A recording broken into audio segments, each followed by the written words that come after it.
point.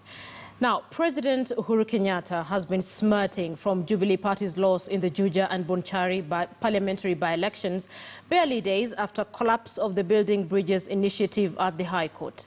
This and a series of other court losses have triggered debate on whether Kenyatta's rule could be sliding into a lame duck presidency heading into the final months of his term. So, is Uhuru Kenyatta becoming a lame duck president, as alleged, and how did his predecessors handle similar challenges during their transitional phases? KTN senior political reporter Murimi Mwangi interrogates this on this week's edition of House of Cards.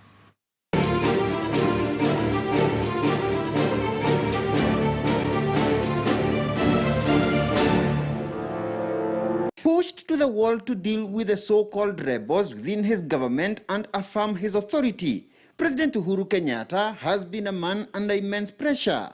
Watu wapiga ile wanataka kupiga waandike ile mabarua wanataka kuandika. I am in charge of this government and I am in control of what we are doing. Perhaps not quite. Only last week, Kenyatta's Jubilee party lost in the Juja parliamentary by-election to his rebel area member of parliament, Moses Kuria-led People's Empowerment Party, that is associated with Deputy President William Ruto. At the same time, the Ruto-linked United Democratic Alliance UDA also clinched the Rurie civic ward seat in the county of Nyandarua. Resounding defeats that came only weeks after Kenyatta and former Prime Minister Raila Odinga-led Building Bridges initiative also collapsed at the High Court, with a serious legal battle ahead to revive it at the Court of Appeal. Summing up what observers argue is institutional and electorate's defiance against the president. I know he's a strong man, but the impression he creates that he's not in charge, he's not strong, he's not decisive. Now people are exploiting that. They are turning that perception into reality. And going forward, you are going to see people daring him. A lot more people daring him. We have now more rebels outside the party than those who are inside the party. And these are the consequence. I can tell you today that it could be this could be the last moments in Jubilee that we are seeing candidates are even actually contesting on this party.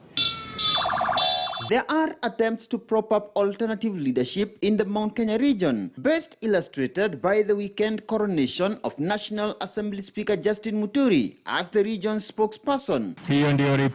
Kenyatta's succession master plan had been anchored on the BBI, among whose recommendations was to be an expansion of the executive to accommodate an additional slot of Prime Minister and 2 deputies.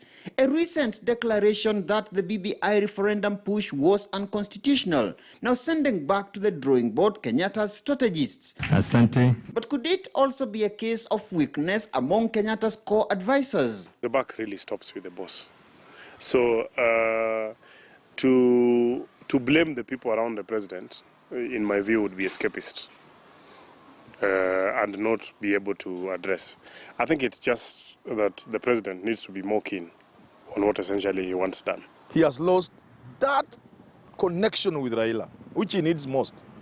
And now that emboldens people like Ruto and his people, Moses Kuria and the like.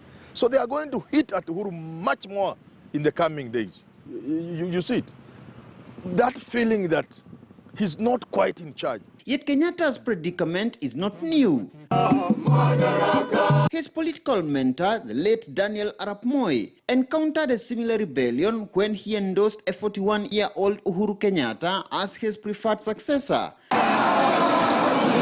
What followed was outrage that saw KANU rebels gang up with the opposition to uproot the Independence Party from power. Even retired President Mwai Kibaki found himself in similar predicament towards his exit when he campaigned for and lost in a series of councillor by-elections in his Nyeri home turf. Kenyatta now on the spotlight as voters in Kiambaa constituency and Mogoga ward, both in his Kiambu home county, prepare for by-elections. We cannot continue the way we have done. We have performed dismally in the past by-elections, and it is a high time that we looked at our strategy to make sure that in the forthcoming by-elections we are able to reclaim our position as the biggest party in the Republic of Kenya. And as the Kiambaa parliamentary by-election in Kenyatta's Kiambu home county fast approaches, his strategies no doubt have to go back to the drawing board as reality of Jubilee's humiliation sinks. Murimi Mwangi, KTN News in Nairobi. Lemdak President, part of the conversation I will be having with Gabriel Mudhuma and Ambrose Weda from 10 p.m. That's a conversation you want to stay on and listen in on. I want us to cross our borders now to the